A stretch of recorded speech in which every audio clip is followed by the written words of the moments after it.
വടക്കുംനാഥ ക്ഷേത്ര മൈതാനത്ത് നടക്കുന്ന പൂരവുമായി ബന്ധപ്പെട്ട് നടത്തപ്പെടുന്ന 62ാമത് എക്സിബിഷൻ പ്രിയ സഹോദരൻ മന്ത്രി ശ്രീ രാജനോടൊപ്പം ചേർന്നുകൊണ്ട് ഇവിടെ ഉദ്ഘാടനം ചെയ്തതായി, അഭിമാനത്തോടെ ഉദ്ഘാടനം ചെയ്തതായി ആദ്യം തന്നെ അറിയിക്കുകയാണ്. ഒരു വലിയ ഉദ്ഘാടന ഭാഷണമില്ല. നോമ്പ് തുറക്കെത്താമെന്ന് പറഞ്ഞതുകൊണ്ട് അവിടെ എത്തേണ്ട സമയമായിട്ടുണ്ട്. എങ്കിലും എന്നെ സംബന്ധിച്ച് എൻ്റെ ജീവിതത്തിലെ തന്നെ ഒരു വേറിട്ട മുഹൂർത്തത്തിനാണ് ഒരുപക്ഷെ ഇന്ന് തിരി തെളിയിച്ചിരിക്കുന്നത്.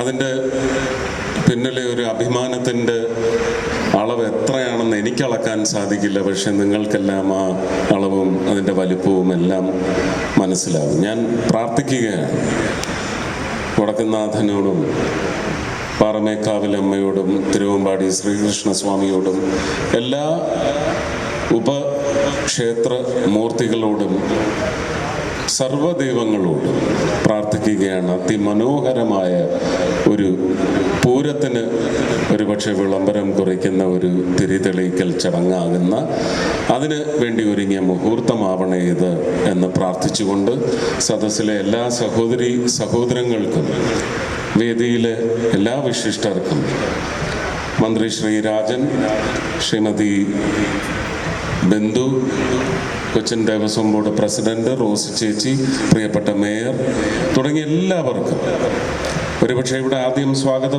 പ്രാസംഗികൻ സൂചിപ്പിച്ചതുപോലെ ഇതാരും നടത്തുന്നതല്ല. ഒരാൾക്കും പൂരം നടത്തിയെടുക്കാൻ സാധിക്കില്ല. ഇവിടെ വന്ന് പങ്കുചേരുന്ന ഓരോ വ്യക്തിയുമാണ്, ഓരോ പൂര ആസ്വാദകനുമാണ്. ഒരുപക്ഷെ ലോകം മുഴുവൻ കാത്തിരിക്കുന്ന, ലോകത്തെ ഏറ്റവും വലിയൊരു ഇവൻറ്റ്ഫുൾ ഇവൻറ്റ് ഏതാണെന്ന് ചോദിച്ചാൽ അത് ഈ കാഴ്ചയാണ്.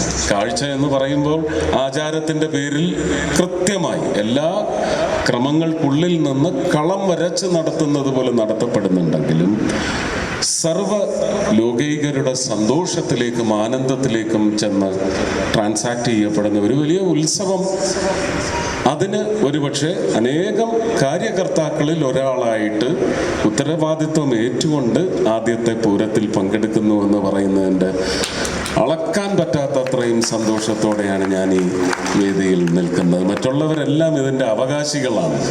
ഞാനൊരു പക്ഷേ ഒരു വരുത്തനായിട്ടോ ഒരു മരുമകനായിട്ടോ ഒരുപക്ഷെ ഈ പ്രതലത്തിലേക്ക് വന്ന് കയറിയതിന് ആദ്യത്തെ പങ്കുചേരലാണ്. ഞാൻ ഓർക്കുന്നത് ഇതുപോലെയുള്ള എക്സിബിഷനൊക്കെ എല്ലാ വർഷാന്ത്യങ്ങളിലും എല്ലാ ജില്ലകളിലും, അന്ന് DTPC ഒക്കെ ഉണ്ടോയെന്ന് എനിക്കറിയത്തില്ല, ഡിസ്ട്രിക്ട് ടൂറിസം പ്രൊമോഷൻ കൗൺസിൽ ഉണ്ടോയെന്ന് എനിക്കറിയത്തില്ല. എങ്കിലും അച്ഛൻ്റെയും അമ്മയുടെയും സഹോദരങ്ങളുടെയും എല്ലാം കൈപിടിച്ച് അങ്ങനെ അനേകായിരം കുടുംബങ്ങളിൽ നിന്നുള്ളവരെല്ലാം പങ്കെടുക്കുന്ന ഒരുപാട് എക്സിബിഷനുകൾ കണ്ടിട്ടുണ്ട്. ഈ ബുള്ളറ്റിൻ്റെ ശബ്ദമുള്ള ബോട്ടൊക്കെ ഒരു തിരി കത്തിച്ച് വെച്ച് വെള്ളത്തിലൂടെ അത് വാങ്ങാനുള്ള, അതിനുവേണ്ടിയുള്ള നിലവിളിയും മുറവിളിയും കൂട്ടുന്നതും, അങ്ങനെ എനിക്ക് തോന്നുന്നു ഓരോ വർഷവും ഓരോ തലമുറ വന്ന് അവരുടെ ആനന്ദം കൊയ്തെടുക്കുന്ന ഒരു വേദി കൂടിയായിരിക്കും. ഒരുപാട് സോഷ്യൽ ഇൻട്രാക്ഷൻ നടക്കുന്നതിന് വേദി ഒരുക്കുന്നത് ഇതുപോലെയുള്ള ഉത്സവ പറമ്പുകളിലെ എക്സിബിഷനുകളാണ്. എല്ലാം കൊണ്ടും നന്മ മാത്രം വിതച്ച് പെരും നന്മ കൊയ്യുന്ന ഒരു ഉത്സവകാലം നമുക്ക് സമ്മാനിക്കണേ എന്ന് എല്ലാ ദൈവങ്ങളോടും പ്രാർത്ഥിച്ചുകൊണ്ട് വടക്കുംനാഥൻ്റെ പാതാരബിന്ദങ്ങളിൽ ശിരസ് തൊട്ട് നമിച്ചുകൊണ്ട് ഇത് ഐശ്വര്യപൂർണമായ തുടക്കമായിരിക്കണേ എന്നാഗ്രഹിച്ചുകൊണ്ടും പ്രാർത്ഥിച്ചുകൊണ്ടും ഞാൻ എൻ്റെ വാക്കുകൾ അവസാനിപ്പിക്കുന്നു. എല്ലാവർക്കും ഒരു വലിയ പൂരം, വമ്പൻ പൂരം ആശംസിക്കുന്നു. അതിനായി പ്രാർത്ഥിക്കുന്നു. സ്നേഹം, നന്ദി, നമസ്കാരം.